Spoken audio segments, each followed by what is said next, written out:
episode of Body Language TV. I'm your host, Don Corey.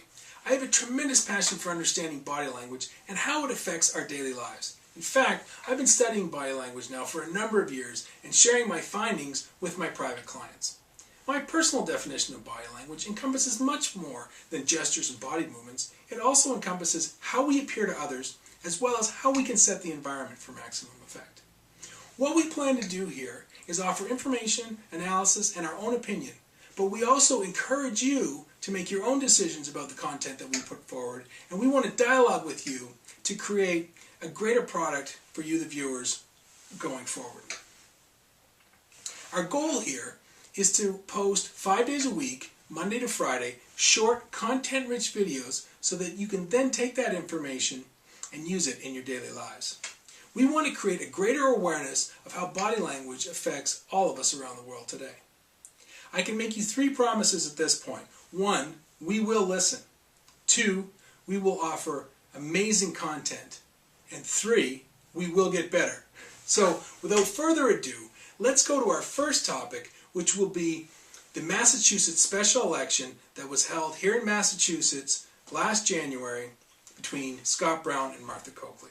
So let's go to that now. So as I said in the introduction, our first episode is going to be on the Massachusetts special election between Scott Brown and Martha Coakley.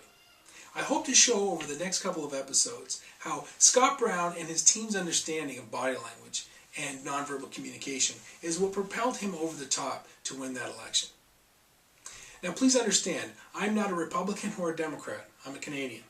And so when we talk about politicians here on Body Language TV, it's not about their stance on the issues, but about their ability to communicate nonverbally.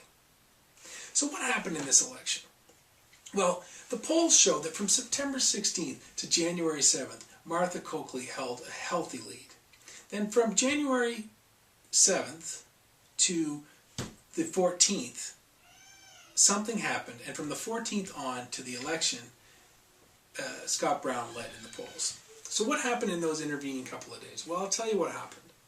2 televised debates where Scott Brown came across very much as the president does, with conveying sincerity, conveying that he was in control, and also conveying confidence. Whereas Martha Coakley came across as negative, confused, and bitter. My analysis suggests that Martha Coakley would have won that election had she not sat down with Scott Brown to debate. Had she not debated, yes, there would have been a fallout. Yes, she would have lost some points in the polls, but I believe she would have held on. The fact that she debated him cost her the election. Now, I told you that I would keep these episodes short, so we're going to cut it off here.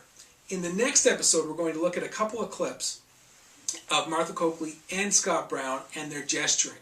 In episode 3, we're going to come back and look at their appearance and how the environment of each debate affected the outcome. So thank you very much. Please comment on this episode. I look forward to seeing you tomorrow. Thanks. Bye-bye.